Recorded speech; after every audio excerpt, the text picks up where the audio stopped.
Welcome to The Planet Forward with Preetha, conversations for a greener future, the place where we ignite discussions and uncover innovations driving us towards sustainability. Every episode, join your host Preetha as we explore the stories, ideas, and pioneers making a real difference in our world. Get ready to be inspired, learn, and be a part of the change that propels us forward to a greener tomorrow.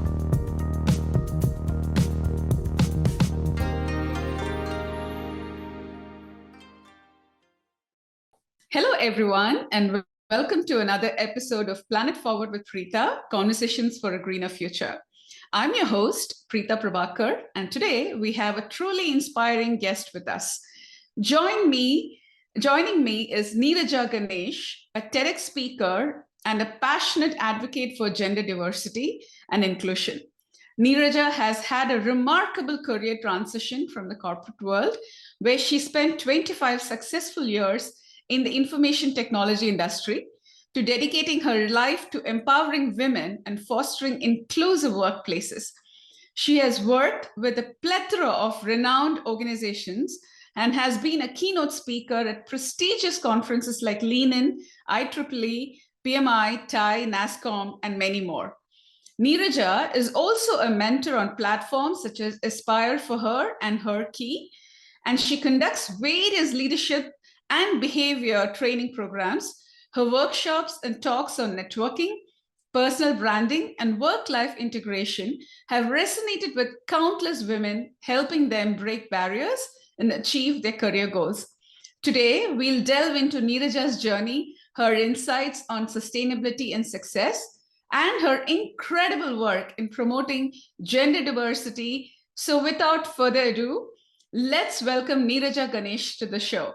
Neeraja, thank you so much for joining us today. How are you today? Preetha, I'm doing well, and thank you so much for inviting me. And it's a pleasure to be on your show as well. A pleasure to be talking to the audiences who I'm sure believe very strongly, in bringing planet forward through sustainability. Thank you so much. The pleasure is ours.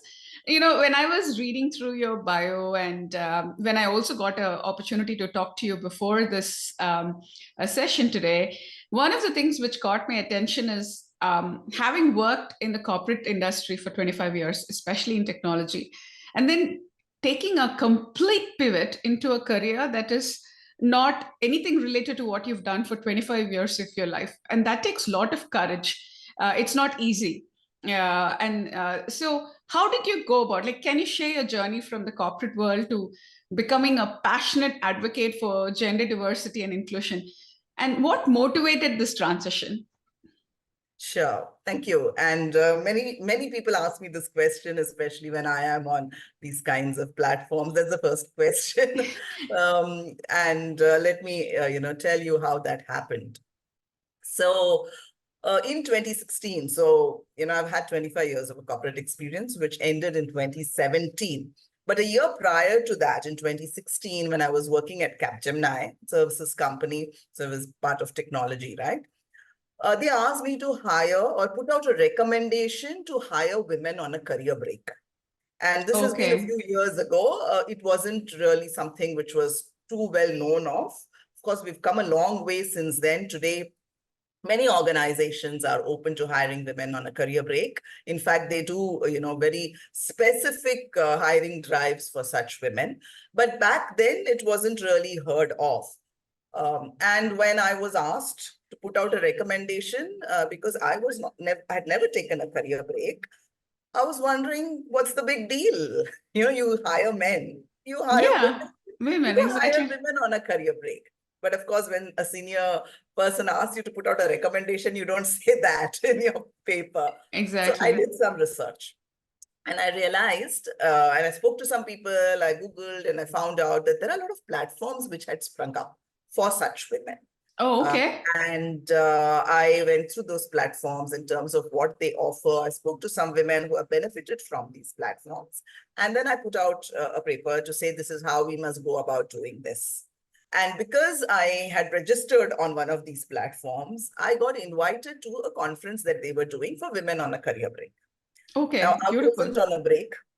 I wasn't intending to take a break. It was a Saturday. In fact, I had a big fight at home. I went and attended that platform, that particular conference. And my husband was like, why?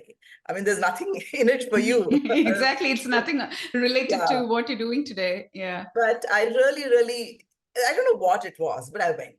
It was an urge within you to go and find Yeah, out it what it is was. when that transformation happened because I heard directly from these women who struggle to even get to an interview. And then at the interview, they are asked questions which are so irrelevant. Questions about the break and, what will you take a break again? And why should we hire you, etc. As if all that they did before taking the career break is forgotten. And as if they have committed a crime because they took a And why is it only a women have to go through it? Because again, for the most vast majority of the time, a woman taking a break is for legitimate reasons, either for her pregnancy or to raise a family, or something which is to make sure that she's made a conscious decision to pivot from her professional career to be there for her personal life, which is her family. So, True. in my view, that should be actually commended and Absolutely. said, okay, you've taken such a brave choice that you, because that's a sacrifice in many ways. She's willing to sacrifice her career, her aspirations, her dreams. And she's thinking at that point in time, like, this particular period in my life, I want to devote for my family. And that's simply wonderful. True. I'm not sure why our community or society still thinks that's a taboo. I still don't understand.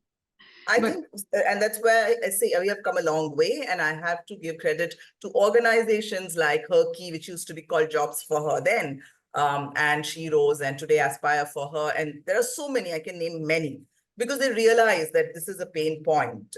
And the first thing they started working towards is, of course, they brought women onto their platform so that they can give them upskilling options, they can get them mentorship. But they also started talking to organizations to say it is okay, right? Because there is a lot that the woman also learns through the break. And when I say she learns through the break, it is not about doing some certifications. I mean, that's one way of learning. But the fact that if you're caring for an elderly person or you're caring for a newborn child or whatever that is, because of which you've taken a break, or you're a trailing spouse, right? You relocated to a country where English is not a language. You see how the woman adapts, how much she learns, and how she is able to multitask, problem solve, everything that like we expect in qualities such the, as empathy, resilience, all that, absolutely. right? Oh my Yeah. God. So those are traits that Of the course. organization should really, welcome. So anyways, it was a huge eye opener for me. And I said, I'm going to do something about it. I didn't know what. But I kind of said, let me do, something about it. The first thing that I could do was pick up the resumes of some of the women who had come to that conference and send it to my own organization, because we were anyway going to run a program for them. Whether it is data analytics at play or the universe showing the way, I started seeing on our social media many such organizations putting out stuff, and Jobs for Her was asking for ambassadors. Ambassadors are women who have probably used their platform and they've benefited. So they wanted these women to talk about it in their community so that more women, can come and join and benefit. So I put up my hand. I said, I'll be an ambassador. While I did not really belong to that category, I said, it's okay. I mean, anyone can be an ambassador, Of champion the course. cause. Yeah. Yeah, so I went on to that. I took that opportunity. I was on a WhatsApp group of many other women who had taken a career break, and every day there were conversations. Either they were attending interviews, or they had to plan for an interview, prepare for an interview, or they came back dejected. There are mood swings, and there are all Yeah, the things absolutely. that are Yeah. going through. And I used to call them one-on-one and help them out, get through that situation. And they all started looking up To you towards. as like a coach and Yeah. mentor.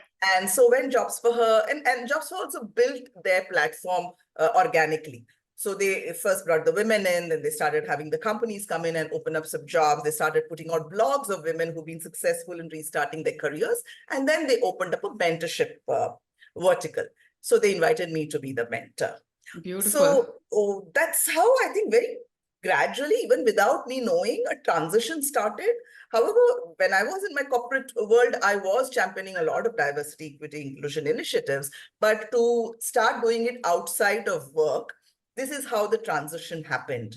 And then in 2017, I myself took 3 months off because the entire support system that helped me through my 25 years of career came to a crumbling halt. My mother had to undergo a surgery. As she recovered, my husband fell very ill. And then he recovered. My father-in-law fell very ill. So I took about 3 months off, which was not planned. And I was also trying to negotiate a role which wouldn't have too much travel. And this is pre-COVID, right? So people didn't necessarily think you could do things Yeah, remotely. remotely, yes. And after 3 months, they asked me to come back to work. They said, we can't find a role suitable like that for you because you're at such a senior level and we can't give you more leave. So I said, I'm going to quit. So you made a And choice to yes. quit. And those 3 months helped me in, kind of taking that decision. It was like a plan B. If things don't work out, I'm definitely going to leave. And what am I going to do? Because I used those 3 months along with caring for my family to step out of the house, meet a lot of people, volunteer at organizations, to figure out what it would be if I had to start up on my own or to collaborate with some other people who are not mainstream. Okay, because Understood. go Yeah. back to mainstream, then it is the same, right? It's There's the no change same, no there. change whatsoever. Yeah. Yes. So that period helped me in making those decisions. I realized that there's enough to do. So I won't get Bored. really bored, or there won't be any insanity that will set in because there's enough to do. How do we make money? We'll figure that out. But the primary thing is that you need to keep yourselves busy and useful and productive, which I figured out. There's enough to do, and I made that switch. And since then, I've done a variety of things. I headed the Jobs for Her Foundation. I went and worked at an education institution. I picked up projects in the gender diversity space, helping girls who are, from economically underserved communities. So it's kind of helped me pick up what I love to do, where I can create the required impact. And of course, I also freelance as an independent consultant and pick up projects. So it's a variety of things which is helping me towards, following my passion. So beautiful, right? You have finally found your passion and you're doing something which resonates with your soul, right? I, being in the corporate world myself, I understand it's important because the kind of exposure and the growth we get professionally is something which we definitely cannot deny. Yeah. But having said that, we all come through a phase in our lives where we start questioning ourselves. Is it what we want to do for the rest of our lives? And like you said, it can be the universe, or it can be something which is asking us to take a pause and reflect on what we really want to do and then make a decision. And taking a decision is huge. One, especially when you said, right, like the 3 months, although it was very crucial that you had to be for your family, but you also made a decision that I'm also going to go and see what can I do. How can I do my family and work balance? Can I do that? So you figured it out. You were able to kind of balance both. Your family really needed you. You were there for them. Plus, you were able to go out and seek other avenues in which you thought you could actually be of value, which you found. And then eventually you found a way to monetize as well, so that it's the biggest bang for the buck. You get to do what you really love. You interact with people, you network with people. And in the process, you're also making a living out of it, which is amazing. Absolutely. Absolutely. Which is beautiful. So I want to focus on leadership and impact, right? When you gave me a profile also, I was just looking at the amazing things you've done. So you've been involved in numerous leadership development programs. Like, can you discuss a particular program that had a significant impact on its participants? Sure. So while I do a lot of small format workshops, could be 60 minutes, 90 minutes, I also do long-term leadership journeys, because I think that's what actually enables transformation, if I may say. You may come and attend a 1-hour talk of mine or a workshop of mine on work-life integration. You will enjoy it for sure, because Neeraja is a good speaker and she brings in a lot of stories, and there will be some actionable, tips and tools that I will provide. But how many of them will actually go and put it into work, because the next day, if something else will take over you.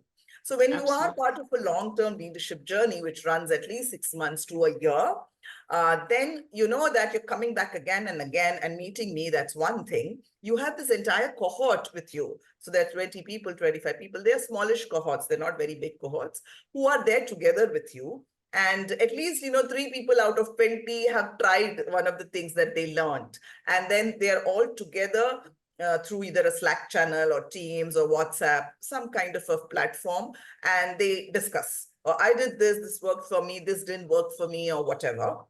So there's peer learning and sharing. And then I'm available as the coach to say, okay, did you try it this way or not?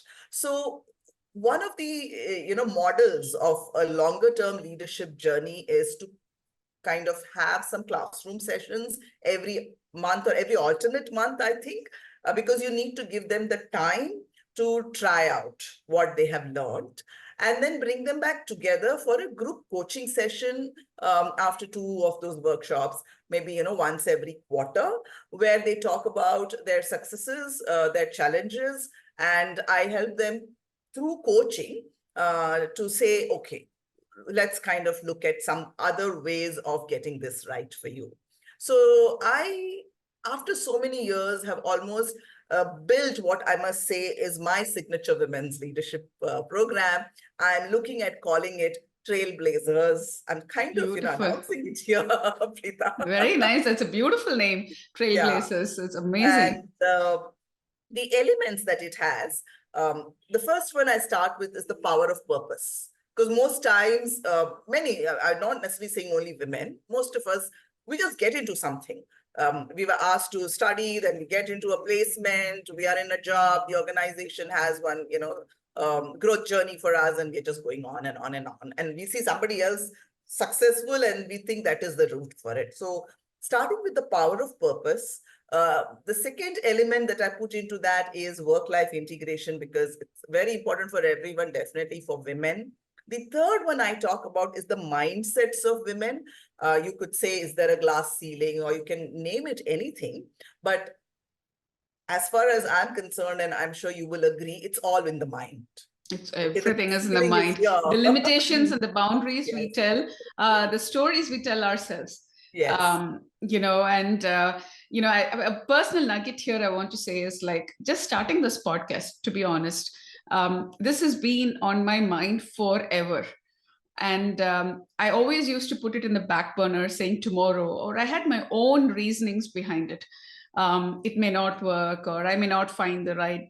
I can give you a list of things which I said it won't work compared to the list of things which I said will work.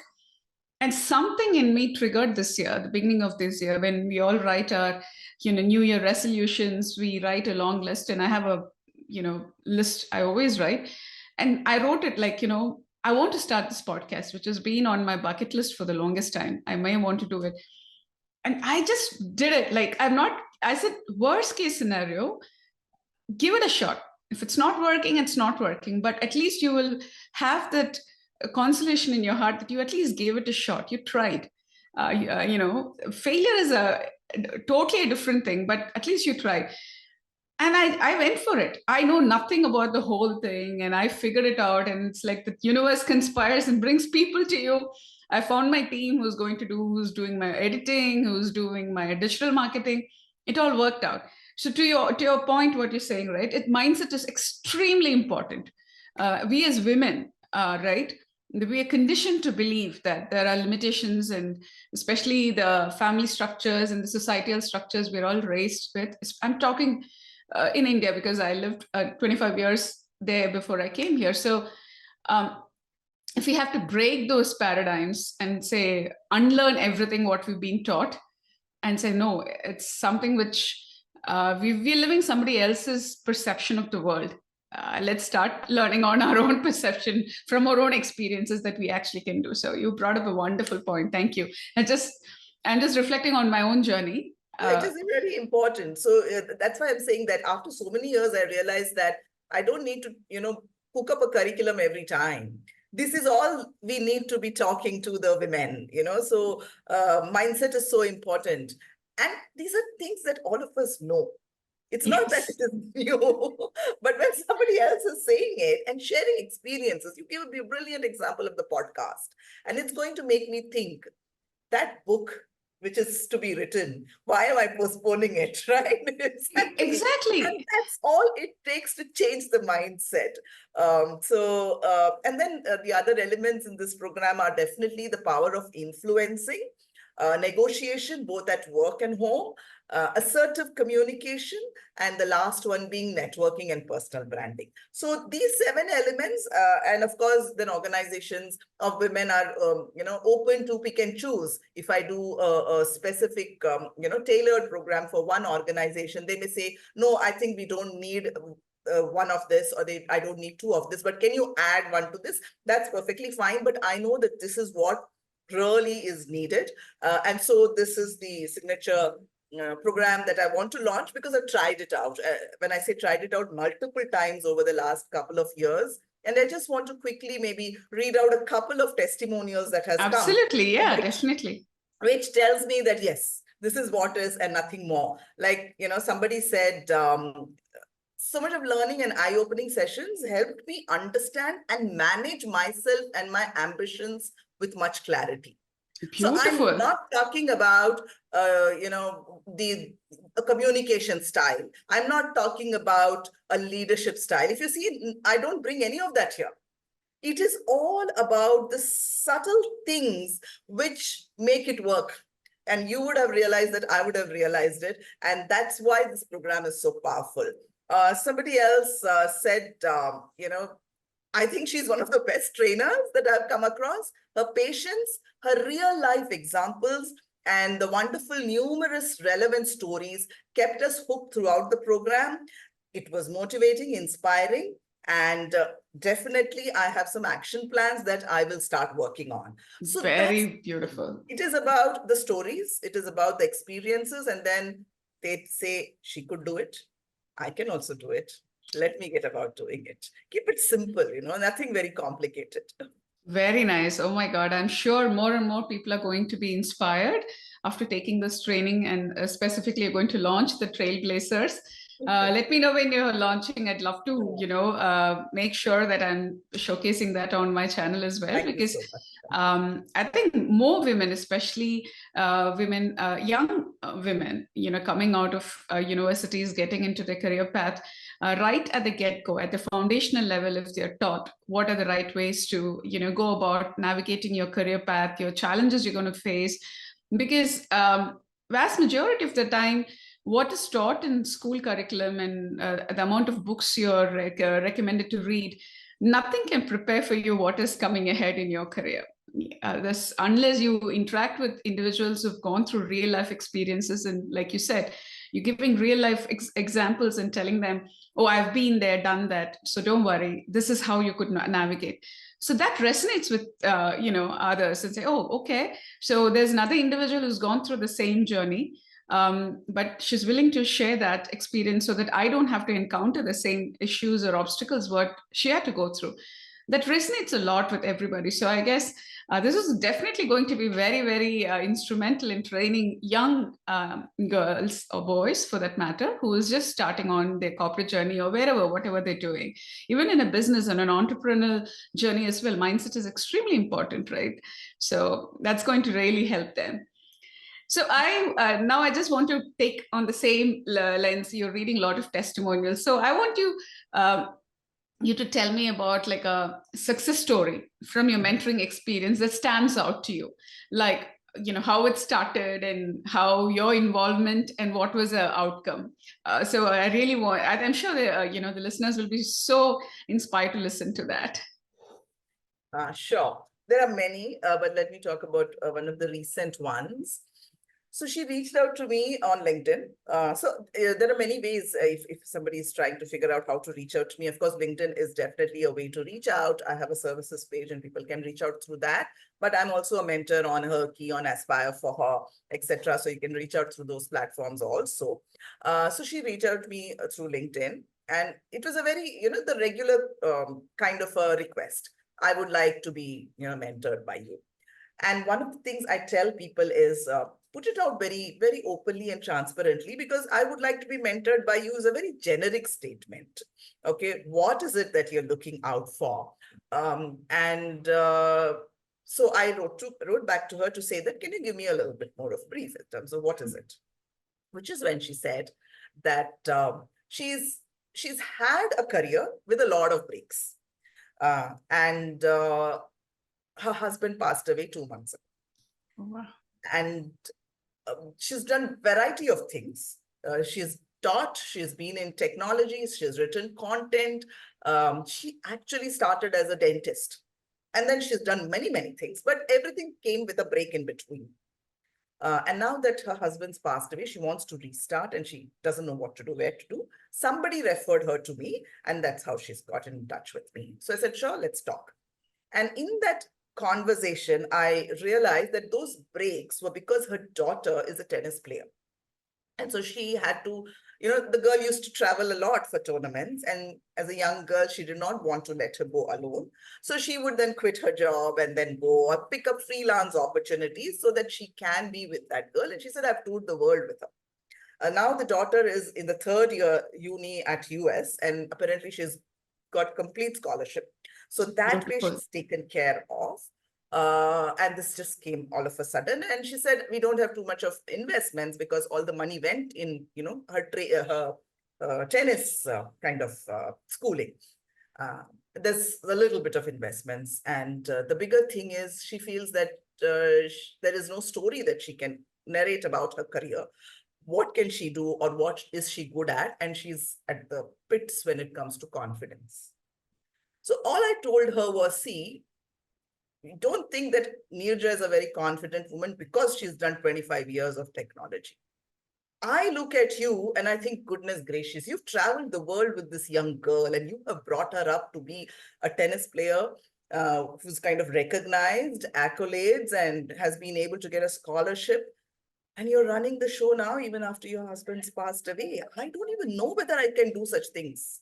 My confidence levels, if I were to do this with my daughter, I'm going to think 10 times because I've never done it, right? So confidence is not about just working and work experience. It's about the other things, the kind of, you never ever give up attitude. And no matter, taking such a bold decision to quit and making, at that point in time, her daughter's life or career path was more important. True. So she actually took that's not easy for vast majority of the people. Exactly. That shows her confidence in what she's doing.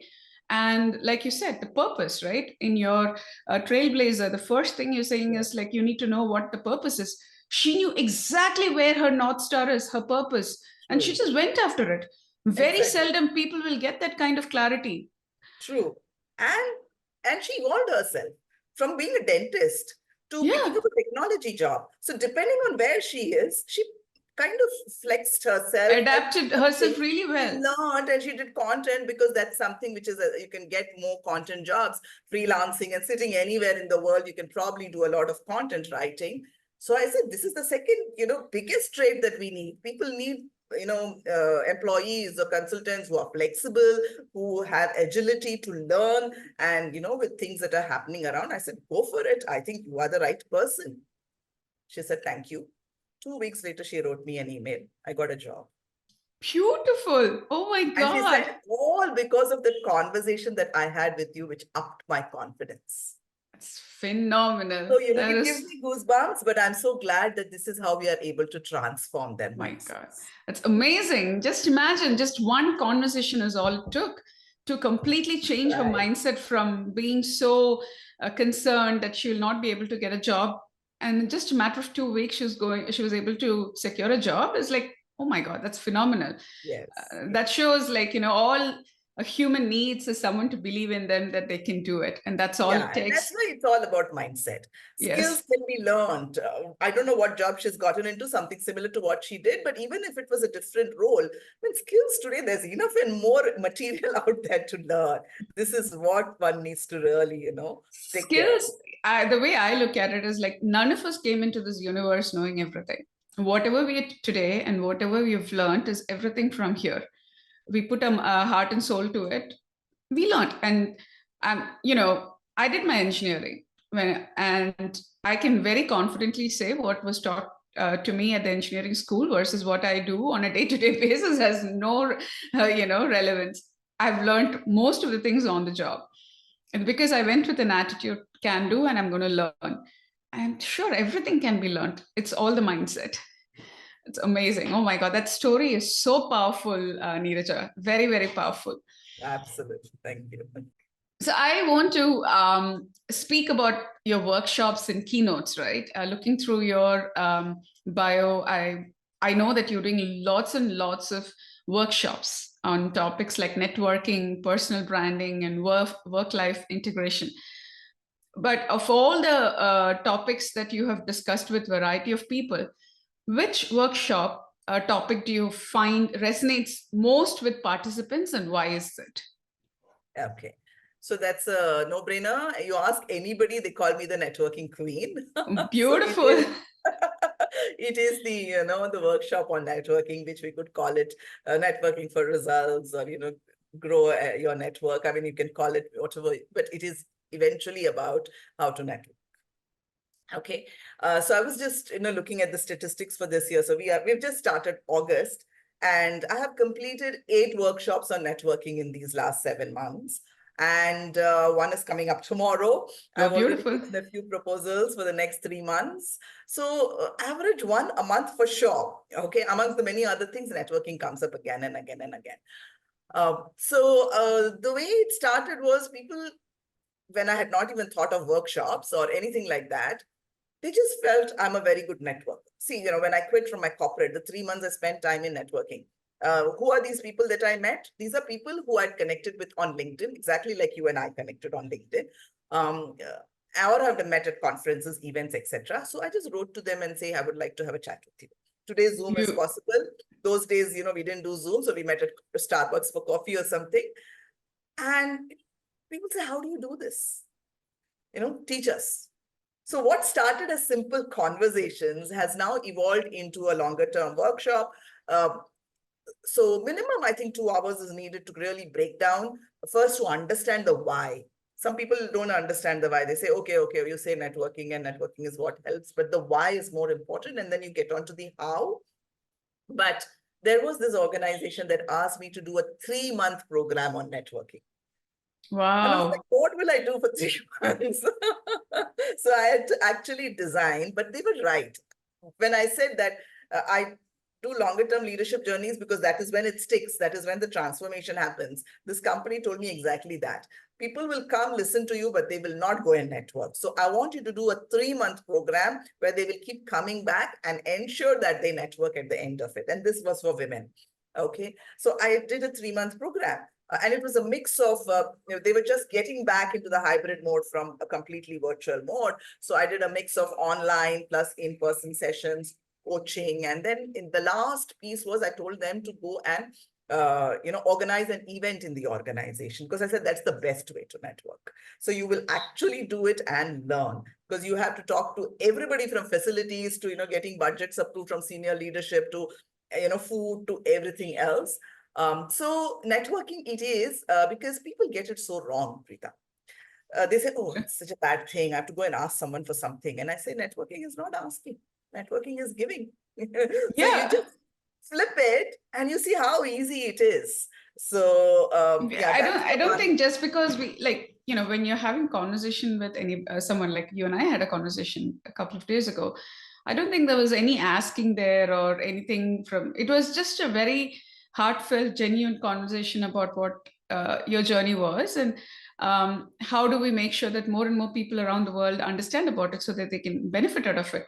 There was a very sincere dialogue in how we can ensure that we're helping each other. There was no any thing about what can I get from you or you can get from me. And I think networking as such has been misconstrued, because there are other ways in which they say your network is your net worth. Right. And so people think that, people only go there for some kind of materialistic demands for networking. Yes, of course, people do it in the business world. There's nothing wrong with it. But there's also something even beyond it. Your, the kind of friendship you cultivate. You never know, this person can become your best friend over the years. Absolutely. And that's when it starts giving back. True, it gives back Yes, in many, many ways. Or you can go and ask someone, like I can ask Preetha maybe tomorrow or 6 months down the line, I need some help because I have absolutely. had that relationship with her, which is deep. I've nurtured that bond. And it didn't start by asking. It started by, okay, let's just be there for each other. Maybe I'll introduce, a guest because I think that person is very relevant for your podcast. And you may say, hey, I think this is a client for you, or things like that. Exactly, because Stay we'll together. build the relationship over a period of time because we trust in each other's capabilities and skills, and say, hey, this will be something which is because we that is a true essence of networking, right? We are making sure when like I very consciously do that when I meet somebody and I know this person is so good at it. I'll say, hey, I know this person. I'm just going to connect you. Because I just this morning something happened. I'm part of a WhatsApp group and somebody was asking me about, the question was about, do you know anybody who's doing Forex? And I know a really good person who's based out in Chennai, who that's her bread and butter. That's her main job. And the person who asked, I have no connections whatsoever, is some random person in that group. But for me, it was like, I know she can benefit out of it. My job here is to be a conduit between these two individuals, and how they take it forward is up to them. So I immediately sent a direct message to him and I said, hey, I'm not sure if this person is going to be of help to you, but I do have her. Reach out to her. You never know. It may work. And that's all. My work is done there. I'm not expecting anything out there. I know there's somebody who's going to benefit out of just by this introduction. And that's all I did. And I think that's in a sense networking, at least the way I look at it. Yes, because after saying the definition in my workshops, people say, okay, what can I give? I say introductions. That is the easiest because we know Yeah, at least 10 more people. And maybe here was an ask, so you know these two. But as you said, I just feel like connecting these two people. I don't know what will come out of it, but I feel they're good people to know each other and make that introduction. Such an exactly. easy Exactly. It's just facilitating, but it's amazing that, and it's so happy even to know that there are organizations investing in that. They understand that these True. kind of soft skills are so important. It's more important than actually your, tech skills or whatever, but your soft skills are so important. Building the relationship amongst your colleagues and networking is also important in order for growing in your career. I was listening to a TED talk recently. As they said, like, especially in corporate America, if you have to climb the ladder, you need a sponsor, not a mentor. For me, that was like a very powerful, talk. I was like, which is absolutely true. There's nothing wrong in that statement. And how do you get that kind of a sponsor if you need to Right. really go up the ranks in your corporate career? Is through networking, making an Absolutely. effort to build that relationship. Correct. True. That's So yeah, amazing. that's the one which is a hit among my workshops. Beautiful. So now I want to speak about gender diversity and inclusion. You really briefly touched upon it. You said you've done several DEI workshops. So how do you address unconscious bias in your workshops? And what are some practical steps individuals can take to mitigate it? Sure. So all of us are biased. Let's start there. I'm sure Preetha, Yes, you're biased about some things. I'm of biased. course, we all are Certain humans. biases I know, I'm aware of it. Certain biases I'm not aware of it. Like the returnees, the women, we call them returnees, the women who have taken a career break. When my organization asked me to put out a recommendation, I just said, what's the big deal, right? It's a bias that I'm holding. But when I went into that conference is when I realized it is a big deal. So my own bias, despite me having being a woman, because I had not taken a break. So bias exists and it is all right to be biased because it is a conditioning of how you grew up, what you observed, what you studied, your experiences, and hence you're biased. So the way I start with these conversations is it is okay because everybody comes saying I'm not biased, so That they're very itself is a closed. bias. That Yeah. itself is a You have to bias. open them up to say everybody is biased and it is okay. So that's how, I start the conversations or the workshops that I do on unconscious bias to say that it's okay. So let us reflect and identify our biases. A lot of them are unconscious and these programs are a lot activity driven. rather than Beautiful. just putting out bullet points to say that this is a kind of bias, this is a kind of bias. So enable through very simple activities. I may put out a screen which has got pictures, and you look at a picture like you're looking at me, Neeraja, in a sari, and you're thinking of something. A woman in a sari equals XYZ. Okay, That's a a man preconceived in a notion. suit, yeah. Yeah. Somebody wearing shorts is like this. It's all biases that we have. So I put up a picture with 20 different images, and say somebody on a wheelchair, somebody dressed up like a Miss India or Miss World, and say who will you hire in your team if you had to go on a very difficult expedition, you have to climb mountains and cross seas, etc., to reach the other side. You've got 3 days, 4 days. You can take 3 people in your team. Who would you hire? Simple activity like that, and the group will come up with something. And then you ask the reasons. The biggest one that I've got, and I've done this in India, the biggest one that I've got, because there is a woman in a sari there, and they say, we will take her. Why? Because she can cook. Can Oh you my imagine? Can God. you imagine that? Look at that bias. I cannot believe that somebody said so. Yeah, and They many assume people, it's that, not one. Many people. and they just assume just because she's wearing sari, that's all she can do. Yeah. And then I say, okay, here is a woman in a sari. I've been married for 29 years. I'm 53. I've never cooked in my life. Okay. And then it opens up.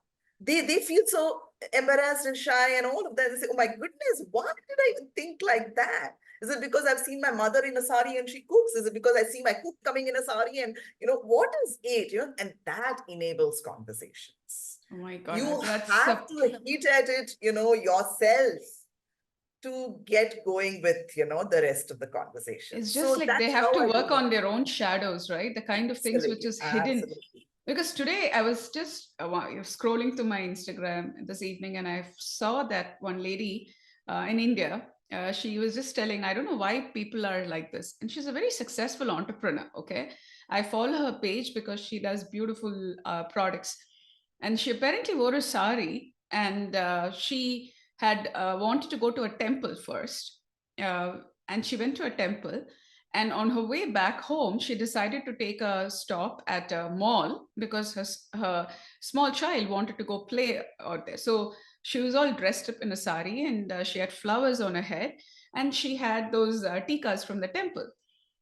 And every person in the mall was looking at her like she's from a different planet. And people were like nudging at each other and asking them to look at her. And she was asking a very genuine question. Why is it that it's become so um, such a problem that when a woman goes into a mall wearing a sari, we're all in India, we are, we all are recognized for our outfit, sari, and such a beautiful outfit. And culturally also, right, Indian sari is something we all resonate with.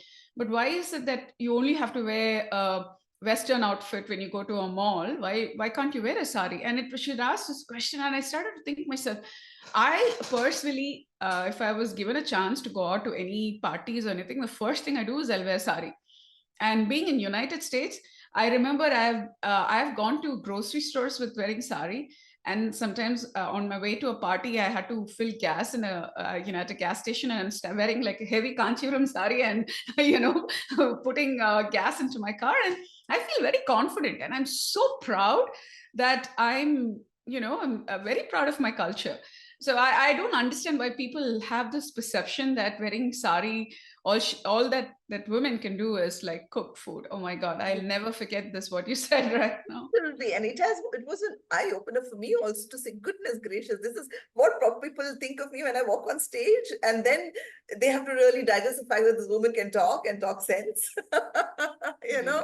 So while you were saying this, quickly two things come into mind. One is that when I was at Capgemini, I got nominated to be one of the 11 global leaders for a senior women's leadership development program. So Capgemini is huge, right? Globally, it's huge. Of course, So yes. 11 of us from different countries. So it was an arduous process. I'm sure our managers would have put it up, and there would have been enough debate to say she and not she and why she and all of that. And I happened to be the youngest from an experience perspective in Capgemini. Okay, so I was just in Capgemini for 2 years. Everybody else who was there for at least 15 years, 20 years, 25 years were on that program, which meant that maybe their managers didn't need to do that much of selling because they were known and I was so new, and still I made my way there. And it was, so Capgemini has what they call as a university in Paris. They bought a huge castle there, beautiful, and they made it a learning university. They run all their global learning programs there. So that's where it was going to happen. And the coordinator, she called us and she told us a lot of things. And she said the dress code is Western formals for the 4 days. It was a program there. So I called her and I said, see, I don't wear Western formals. I'm not comfortable with it. In India, a sari or a salwar is formal enough and I'll wear that. Okay. She was taken aback. You know, she was an Indian. She was an Indian who was there and managing all of this. And they must have run tons and tons of programs. And every time they would have said this. Probably I was the first one to call and say, no, I'm not going to be wearing your definition of Western formals. She said, I don't know whether that will work. I said, see, I'm sure if they've chosen me, it's not because of what I wear. Okay, there are other reasons, yeah, that I have exhibited. And if you're going to come back and tell me that I'll not get a seat now because of what I wear or don't wear, I'm happy to be out of it. Wow. Because I want to be comfortable when I come there, and I will dress it well. I mean, this is a good formal wear. Of course, sari, nothing can beat this outfit. She went and she had the conversation. She came back and she said, okay, Neeraja, you can wear Indian, clothes. Just be muted colors. So this is many years ago. Today, I see that, red and green and yellow is also acceptable as formal wear. Muted, so black and beige and gray. I said, okay, I'll wear those, and I come. I landed there the first day of the workshop. We were 4 women, Indian women, and we didn't know each other because it's such a global thing. So I was meeting everyone for the first time, and there were women from US, UK, Japan, Dubai. I have to say, I went in the month of May to Paris. It's a beautiful season, right? Spring, and then it's going to get into summer later. Only the other 3 Indian women were in so-called Western formals, which is pantsuits and skirt suits. Everybody else was wearing long skirts or, flowy pants to kind of suit the weather. Because the weather is so nice, they want to be in flowery clothes and this and that. So they didn't wear the Western formals at all? The Western formals. And our Indian women complied. And I'm sure, they must have shopped for it and they were struggling to be in it. Oh my God. They just followed the instructions to the dot. So my question always is, speak up and ask for what you want. I mean, why is it that you have to comply? You'll get what you want if you tell them the right reasons, so it just kind of came to me. No, that's brilliant what you did, because you stood up for yourself and you said, this is what I'm comfortable with. You're not going to, and wearing a sari, what is wrong with it? There are people who even go to World Economic Forum wearing a sari. Absolutely. So why should you not wear a sari? Oh, beautiful anyways. So I want to ask you about, what is one piece of advice you would give to women looking to restart their careers after a break? Be very intentional about it. Okay. Now, why am I saying this? Because many women come to me for mentoring and saying, I'm not getting a job, I'm not getting a job, I'm not getting a job. And there was this one lady who really cried through the entire 1 hour. And, in India, and maybe it's also there in US and other countries, is a lot of organizations support these women through skilling programs. And a lot of this is, available at no cost. So for those who understand technology, programs on cloud, AWS or VMware or Google Cloud, and, many of these certifications are made available free of cost so that you're upskilling and you have a better shot at getting a job. So this lady had everything in her resume, every possible upskilling she had done. And she said, I'm not getting a job. Okay. So I said, why do you want a job? Can I understand that first? Because Preetha, she had run cloud kitchens before, she decided to get back to corporate. So she was in corporate, then she quit. She became an entrepreneur running cloud kitchens. And then she decided to get back into a corporate setup. I said, why? Why is it that you want a job? She said, oh, because in her head, she took a break from her career She went and did something and maybe didn't do well or did well, whatever it was. She had her reasons to get back into corporate. But because everybody who's there in that WhatsApp group of women who have taken a career break is saying, I got a job, I got a job, I got a job. So I also want a job. And I said, that's Wow, the what? biggest problem. Imagine you have run something as big as this, and what does it take for you to run a cloud kitchen? It's not. It's not easy. It's very, It's very not difficult. easy. So don't go ahead and say because everybody else now has done all the courses that you did and slowly is getting into jobs, you are not getting into job and sit and cry. Okay. So be very intentional about why did you take the break and why do you want to restart? And hence, where do you want to restart? There was another lady who said, I don't know whether I want a full-time job or part-time job. And she's also done this. She's an IIT graduate. Okay. And then she has run, she's been in technology companies, then she ran her own startup and then she quit to take care of family. And now she wants to restart. She's a freelancer now. So she's done everything possible. So I said, find out what you really want to do and then we can navigate. You want a full-time job, a part-time job, you want to be an entrepreneur, you want to continue as a consultant, figure that out. And hence be intentional about your restart. Otherwise, you're not going, anywhere. That's the first piece of advice. And plan well for the restart. See, what happens with everyone is they will do all these certifications, they will upskill, they will do up their resume, LinkedIn, everything. But what about the planning at home? Because you've been at home and there is a way things are running. Now, if you were to get into a job tomorrow, it means that you cannot be doing it the same way. So have you planned for that? And it's not a theory plan. You have to put it to practice and test it out. So assume that you are in a job, if it's a full-time job, and you're not there for the 8 hours. How will you ensure that the breakfast is ready at 9? Till now, you were able to because you were there. How is it you're going to get the lunch ready? How are you going to get the kids to school and all of that? Plan and execute that to figure out whether this plan will work or not. Maybe you need to delegate something. Maybe you need to kind of, prep the previous night, all of that. Sometimes it may not work. So that is the most important planning I tell people. Try it out for a few months before you actually have to restart so that you have a good way of managing both. Wow, that's so profound, right? Because people don't understand when they think that, oh, they want to go back to a workforce. The things which has been working because they're at home as a well-oiled machine is going to get disrupted. So how are you going to handle that? Yes. So at least do some kind of like a exercise to see, is it something that I can still balance after I go? Maybe you'll realize, oh, my full-time job will not work. I need to look for a part-time. So going through that exercise like a preview, I would say, it really helps. And that's a beautiful nugget because people don't think that far ahead. People are, like you said, really very short-sighted. They only want to ensure that, oh, somebody else did. So it's becoming a peer pressure. I have to get there or I have to get onto the bandwagon, not realizing there are other elements around you are going to get impacted. Are you ready to handle that? Oh, that's beautiful. And is the family ready to handle? I mean, maybe you are, but the family, you need to have conversations with the family and say that, hey, now I'm not going to be in this avatar. I'm doing a different avatar. You have to accept it. So that's also a big conversation that you need to have. Wow, that's beautiful. So the last question I have for you is like, it's kind of, I'm trying to summarize everything what we've had conversations. Like, how can our listeners get involved in promoting gender diversity and inclusion in their own communities? Can you recommend any resources or books for individuals interested in learning more about leadership and gender diversity? Sure. So how can anybody get involved in promoting gender diversity? Be a champion. Each of us needs to be a champion in our homes, and then we step out and wherever we can be. What do you do as a champion? First of all, bring awareness that this is a definite need, right?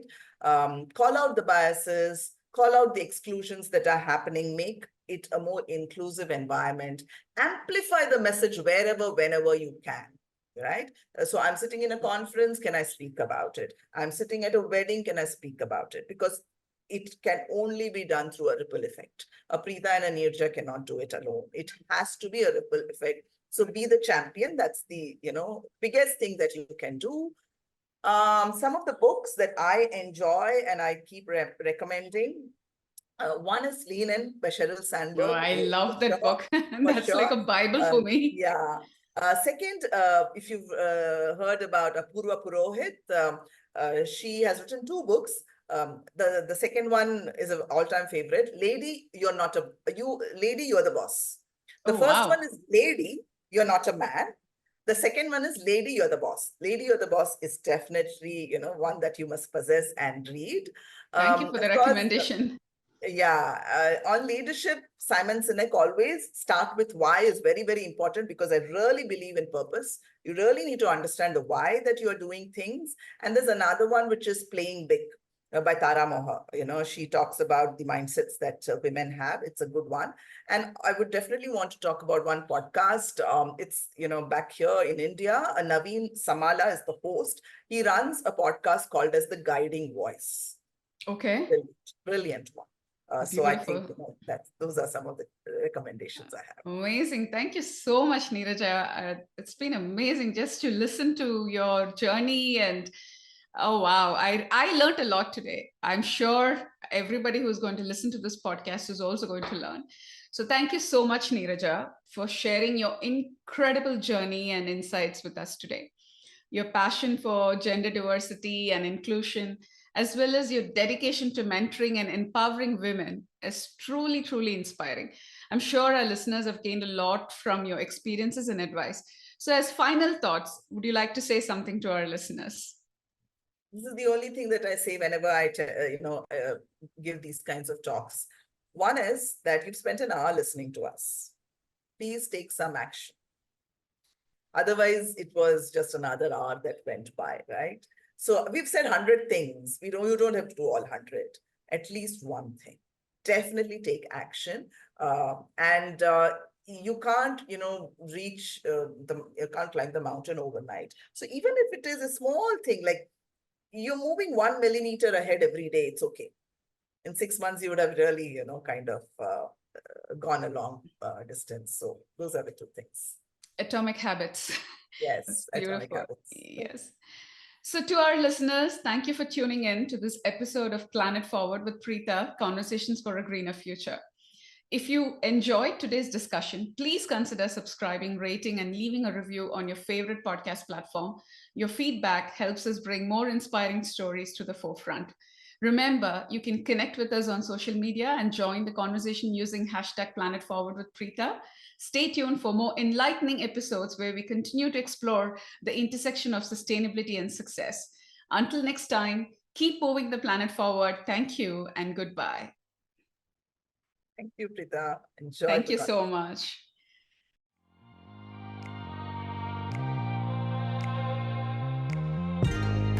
Thank you for tuning in to the Planet Forward with Preetha, Conversations for a Greener Future. Together, we're exploring the innovations and stories that inspire us to think and act for a sustainable world. If you're inspired by today's conversation and want to be part of this journey toward a greener future, make sure to subscribe to our podcast on your favorite platform. By subscribing, you'll never miss an episode filled with groundbreaking ideas and actionable solutions. Let's continue to make a difference, one episode at a time. I'm Preetha, reminding you to make every day count for our planet. Until next time, keep moving the planet forward.